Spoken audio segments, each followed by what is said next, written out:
E se a espiritualidade mais honesta não estivesse na certeza, mas em aceitar o que ainda não se sabe? Este vídeo explica o que é agnosticismo e como ele pode andar junto com a espiritualidade, de um jeito leve e prático. Eu vou te mostrar os caminhos simples para viver o sagrado sem dogmas.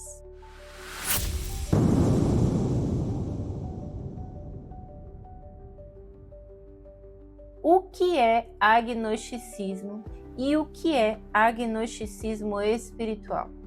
O agnosticismo é a ideia de que a existência de Deus ou de verdades absolutas não pode ser provada nem negada pela razão humana. O termo ele foi criado por Thomas Henry Huxley no século XIX. É diferente do ateísmo. O ateísmo ele nega a existência de Deus. O agnosticismo diz que não dá para ter certeza. Em resumo, quem é agnóstico não afirma e não nega. Reconhece que faltam provas. O agnosticismo espiritual, ele traz essa postura para a vida diária, que é admitir o não sei e mesmo assim cuidar da vida com presença, ética e respeito. Menos respostas prontas e mais perguntas úteis. Isso vai te ajudar a evitar aquela briga no grupo de família e no grupo dos seus amigos. A fé útil, ela é flexível. Confie, mas atualize quando aparecerem novos fatos. Sua prática vale para a sua vida. Não é régua para medir ninguém, sem comparações, beleza? Dá para estar num grupo sem excluir quem pensa diferente. Comunidade apoia e não isola. Quando o não sei é aceito, entra o teste na vida real. Respirar, observar, conferir o resultado. Sinais de que a crença endureceu: o corpo ele fica tenso, a voz alta, você fica alterado, tem vontade de provar que está certo o tempo todo e tem reatividade ao diferente. O antídoto rápido para isso é soltar os ombros, relaxar a mandíbula, fazer aí 3 respirações lentas e não responder na primeira. A regra simples é mantenha valores claros. Não ferir, cuidar, dizer sempre a verdade. O plano é bom, mas quem manda é o que funciona na prática. Quero compartilhar com vocês 7 princípios espirituais. O primeiro é a humildade. Admitir que não sabe evita decisões ruins. Ele vai reduzir as brigas e vai aumentar o teu aprendizado. Como é que você vai aplicar isso no seu dia a dia? Respire 3 vezes. Pense, posso estar enganado em relação a isso? E pergunte algo simples. Você pode me explicar melhor? E antes de criticar, peça um resumo de 1 minuto para aquela situação. Cuidado para você não confundir a humildade com passividade, tá bom? E aí eu te sugiro um exercício. Conte quantas vezes por dia você pediu clareza em vez de dar sua opinião. 2. O respeito. Tratar o tema espiritual com cuidado e sem pressa. Isso vai evitar decisões no impulso. Espere aí 1 minuto em silêncio, anote o objetivo real da sua decisão, verifique se fere alguém e antes de postar ou reenviar algo sensível, faça 1 minuto de pausa e releia. Veja se vale a pena. E cuidado para não usar esse respeito como desculpa para nunca decidir. E aí eu te convido a se perceber quantas decisões e atitudes importantes tiveram 1 minuto de pausa antes. 3. Teste na sua vida. Uma boa ideia é o que funciona no cotidiano. Corta a teoria demais e foca no resultado. Escolha aí um hábito, faça todo dia, mesmo que mal feito. Por exemplo, decidir fazer 5 minutos de silêncio. Observe quais áreas na tua vida vão alterar. Se é a energia, se são as relações, se é ter mais clareza. Anote isso num caderno. Dia tal, acordei melhor, discuti menos. E cuidado para não trocar um método no meio do outro. Conclua aí esse exercício por pelo menos 7 dias e observe se melhorou ou não alguma área de sua vida. Se sim, mantenha. Se não, entregue. 4. Ver os dois lados. Duas visões podem ter partes verdadeiras. Isso vai reduzir os extremos e melhorar as suas decisões.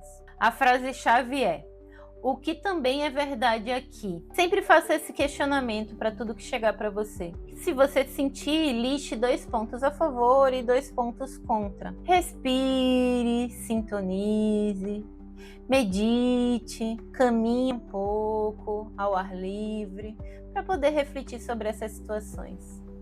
Mas cuidado para não buscar um lado vencedor.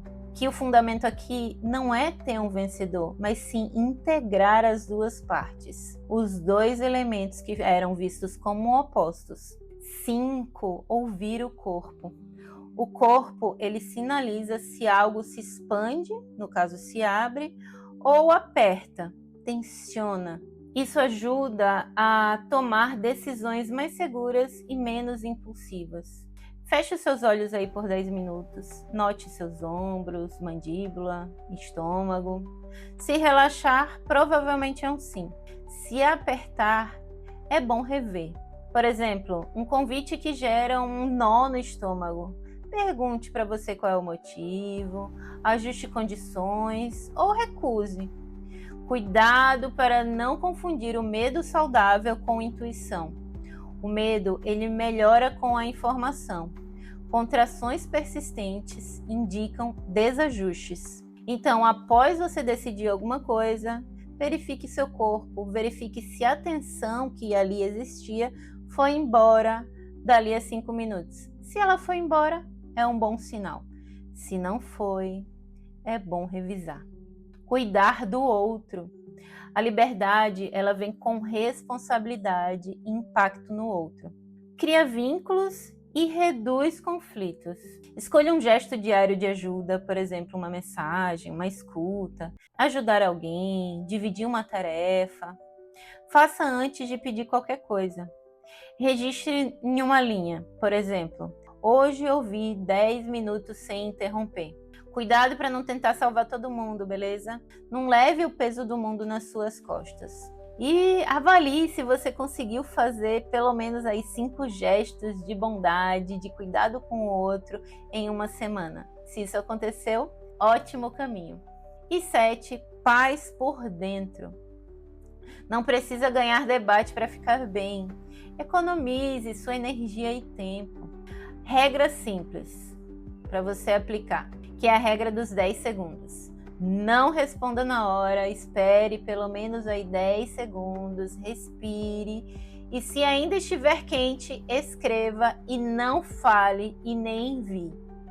Volte com uma frase curta e clara, por exemplo, entendi o seu ponto, vou pensar e te retorno amanhã. Não confunda paz com fuga, porque a paz ela decide, só não briga.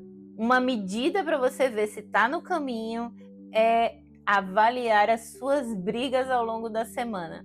Se foi 0, então você também está no caminho da paz interior. Em resumo, mais curiosidade, menos certeza dura, mais respeito, menos pressa, mais testes, menos discurso. Assim, o desconhecido vira caminho útil. E a paz no jantar de domingo vai te agradecer. Vou te sugerir agora, para encerrar esse vídeo, 3 ideias para você soltar. E o porquê? Sem certezas não há sentido. Sentido não depende de ter 100% de certeza, tá? Nasce da coerência entre valores e atitudes e dos resultados que isso gera no seu dia a dia. Certezas rígidas podem travar ajustes importantes quando a realidade muda. Trabalhar com hipóteses e revisar o rumo mantém o sentido vivo e útil. Ideia 2 para você soltar. Dúvida afasta do sagrado. A dúvida honesta, ela não é rejeição. Ela é escuta qualificada. Ela evita extremos, infiltra informações ruins e aprofunda a compreensão. Em vez de fechar portas, a dúvida abre espaços para aprender mais e reduzir ilusões. Resultado: fé mais responsável e menos frágil. E terceira e última ideia: espiritualidade é escolher um time. Quem disse que você tem que escolher um time? Transformar espiritualidade em um time cria tribalismo e conflito desnecessário. Caminhos espirituais podem ser pessoais e ainda assim respeitar comunidades. Quando a identidade do grupo vale mais do que a verdade e o cuidado, perde-se liberdade para crescer. Pertencer pode nutrir, mas não precisa isolar. É possível viver espiritualidade sem ter certezas duras. Escutar, testar, ajustar. O agnosticismo espiritual não é muro, ele é porta para autonomia com cuidado. Os próximos passos: faça perguntas úteis, práticas simples e cuidado real. Qual a pergunta vai guiar a sua semana? Comenta aqui embaixo que eu quero saber. Se esse vídeo te ajudou, já deixa o like e compartilha com quem gosta de pensar com leveza. Para continuar sua jornada de autoconhecimento e espiritualidade, se inscreva aqui no canal e já ativa o sininho, que sempre quando tiver vídeo novo, você vai receber a notificação. Veja também os outros vídeos que tem aqui no canal. Temos curiosidades, técnicas para elevar a tua frequência vibracional, meditações e muito mais. Então eu te vejo no próximo vídeo. Um beijo grande. Eu sou um outro você.